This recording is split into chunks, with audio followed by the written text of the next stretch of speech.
سہیل وڑائچ صاحب کے گزشتہ کالم پر میرا پہلا رد عمل یہی تھا کہ اب چپ سادھ لینے کا مرحلہ آ گیا ہے۔ میں نے جو کہنا تھا وضاحت سے کہہ چکا۔ میں نے 4 متعین سوالات اٹھائے تھے تاکہ کالماتی مکالمہ موضوعاتی حدود اربع کے اندر رہے، لیکن کسی ایک بھی سوال کا جواب نہیں ملا۔ کہانی وہیں گھومن گیریاں کھا رہی ہے جہاں سے شروع ہوئی تھی۔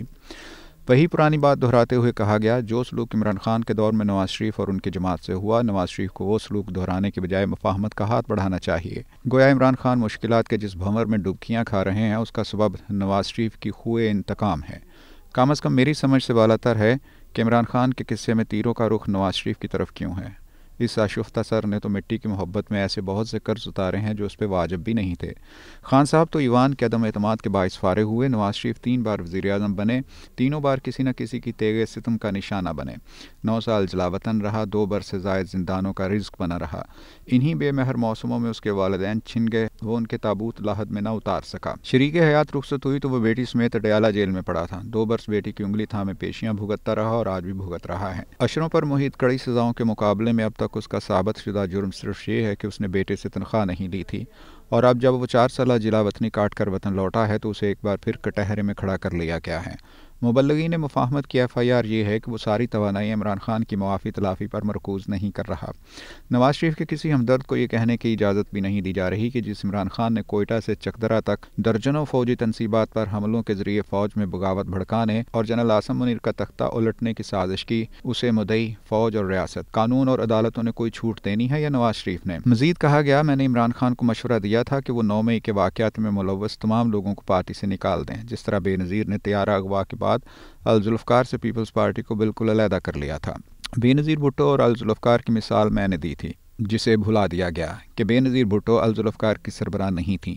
انہوں نے طیارہ اغوا کیا تھا، نہ ریاست کے خلاف باغیانہ کارروائیاں منظم کی تھیں۔ عمران خان اس معاملے میں بے نظیر نہیں، مرتضی بھٹو ہیں۔ وہ 9 مئی کے واقعات میں ملوث ہی نہیں، ان واقعات کے محرک اور منصوبہ ساز ہیں۔ ان سے یہ مطالبہ کہ وہ 9 مئی کے واقعات میں ملوث تمام لوگوں کو پارٹی سے نکال دیں، منطق و دانش کا مضحکہ خیز نمونہ ہے۔ ارشاد ہوا، فوجی سربراہوں سے اختلاف بالکل وہی جرم ہے جو نواز شریف نے 6 بار کیا، جبکہ عمران خان نے وہی جرم تھوڑی بار کیا ہے۔ یہ الگ بات کہ میاں صاحب نے ہر بار مقتدرہ سے دوبارہ صلح کر لی، عمران خان اس لچک سے آ رہی ہیں۔ یہی بات ہے کہ وہ مسلسل مشکل میں ہیں۔ یہ دلیل تاریخ کے چہرے پر کالک تھوپنے کے مترادف ہے۔ نواز شریف کی اگرچہ فوجی سربراہان سے نہیں بنی تو یہ سول بالادستی اور فوجی درازدستی کی جنگ تھی۔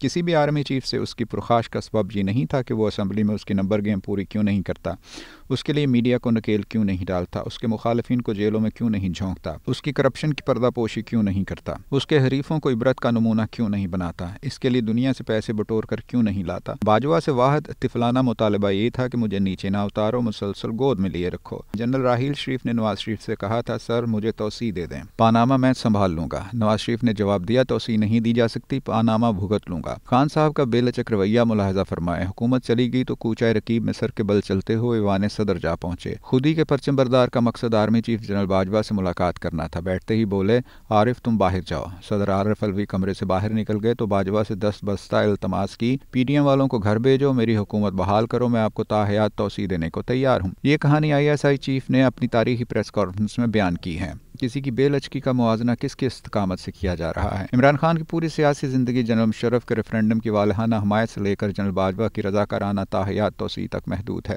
اس میں بے لچکی کہاں سے آ گئی؟ بار دیگر عرض ہے کہ عمران خان اور ان کے رفقا کو انصاف ملنا چاہیے، ان کے آئینی حقوق پامال نہیں ہونے چاہیے۔ عدلیہ انہیں سزلین مافیا اور گاڈ فادر والا نہیں، حقیقی عدل دے۔ وڑائچ صاحب نے تازہ ترین کالم میں کہا کہ تحریک انصاف اپنے صلح پسند لیڈروں کو آگے لائے تاکہ وہ مقتدرہ اور دوسری سیاسی جماعتوں سے مذاکرات کر کے کھلاڑی خان اور تحریک انصاف کے لیے راستہ کھولیں۔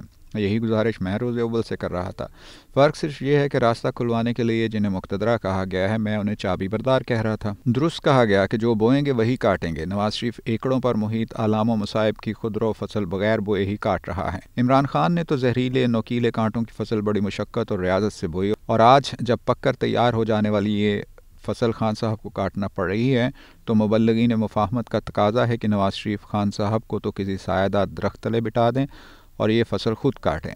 اور آخری بات یہ ہے کہ باسی بھوسے کی جگالی اور مرجھا جانے والی دلیلوں کے گلدستے سجانے کا بے ذوق تماشا کب تک؟